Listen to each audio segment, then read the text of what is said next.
Study करने का एक अच्छा तरीका होता है कि जो भी चैप्टर या जो भी टॉपिक अपने प्रीवियस पढ़ रखा हो उसको जब न्यू टॉपिक पढ़ने जा रहे हो तो उसमें कुछ ना कुछ सिमिलैरिटीज़ होती है।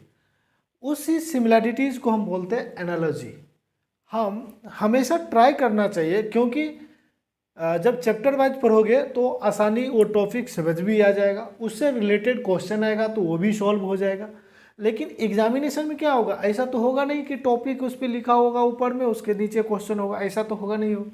इसीलिए हमेशा किसी भी प्रॉब्लम को सॉल्व करते वक्त ये एनालाइज करना है कि आखिर ये क्वेश्चन का डिमांड क्या है, किस टॉपिक से ये रिलेटेड है, किस चैप्टर से रिलेटेड है ये क्वेश्चन के सवाल, तब ही जाकर के एग्जामिनेशन हॉल में वो क्लिक करेगा और उसके बाद ये सॉल्व होगा। तो दोस्तों हम आज देखने जा रहे हैं जो कुछ एनालॉजी मतलब सिमिलैरिटीज़, सिमिलर मतलब कुछ ना कुछ सिमिलैरिटीज़ होगा। तो हम इलेक्ट्रो इस साइड रखेंगे, इलेक्ट्रोस्टैटिक्स चैप्टर का बात करेंगे, और इस साइड लिखेंगे ग्रेविटेशन। हम इस दोनों में कुछ ना कुछ एनालॉजी है, उस एनालॉजी को डिस्कशन करेंगे। हम सबसे पहले एक पॉइंट पढ़े थे, इलेक्ट्रोस्टैटिक फोर्स।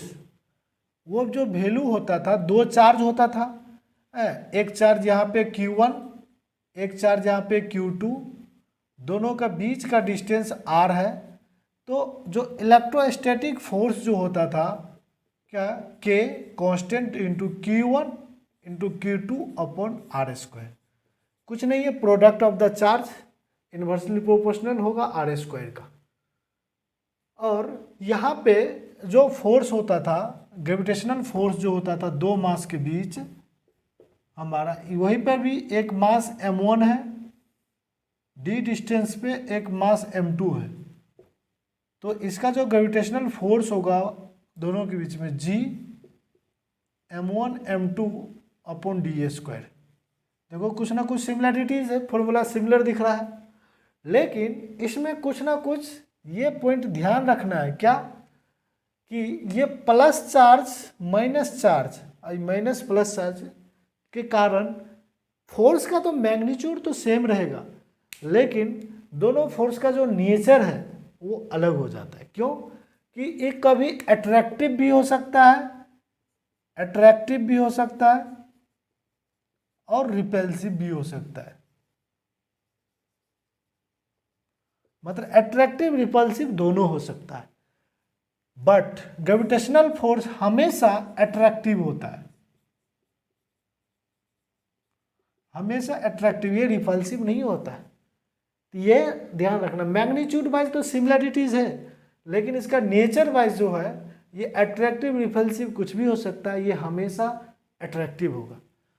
दोस्तों कंटेंट की बात करेंगे और कुछ नहीं, सिर्फ कंटेंट और कंटेंट की बात होगी। दूसरी बात है क्या डिफरेंस देखना है, क्योंकि इसमें भी बहुत सारे स्टूडेंट कंफ्यूजन में रहता है।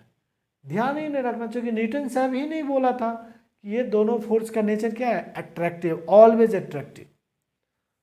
दूसरा पॉइंट क्या ध्यान रखना है, चार्ज जो है, चार्ज में भी नेगेटिव हो सकता है या पॉजिटिव हो सकता है, कुछ भी हो सकता है, लेकिन यह मास जो होगा, मास ऑलवेज पॉजिटिव होगा। दिख रहा है कुछ ना कुछ, चार्ज तो हमेशा नेगेटिव पॉजिटिव कुछ भी हो सकता है, लेकिन मास हमेशा पॉजिटिव होगा।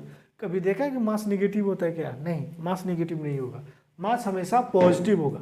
ये किसी भी बोर्ड एग्जामिनेशन में आ भी सकता है कि दोनों के बीच का एनालॉजी लिखना है। एनालॉजी का इसको सिमिलैरिटीज यदि याद रहेगा दोस्तों तो न्यूमेरिकल भी डील करना में आसान होगा। अट्रैक्टिव रिपल्सिव ऐसे करके स्टेटमेंट भी कभी आ जाता है तो वहाँ पे भी आप डील कर सकते हो यदि इसका कंसेप्ट क्लियर होगा।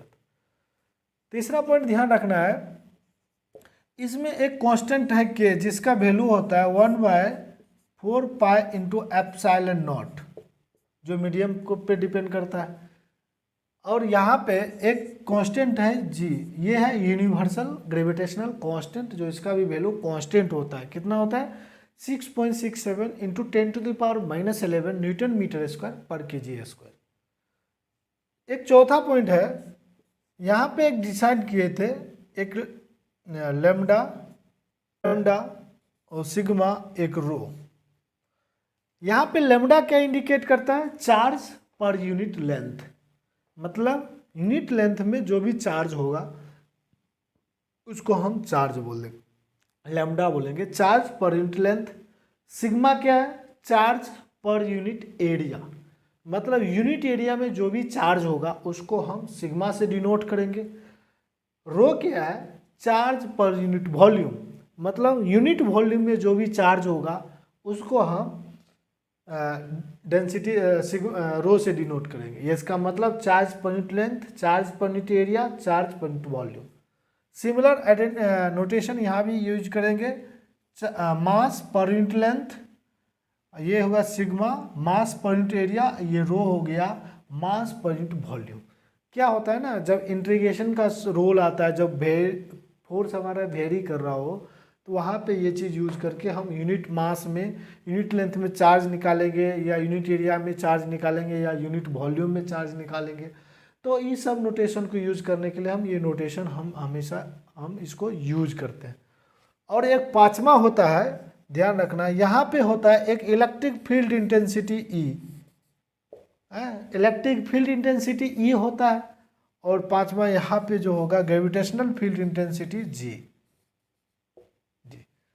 तो ये दोस्तों, ये एनालॉजी इलेक्ट्रोस्टैटिक्स का जो एनालॉजी है आप ग्रेविटेशन के साथ कर सकते हो।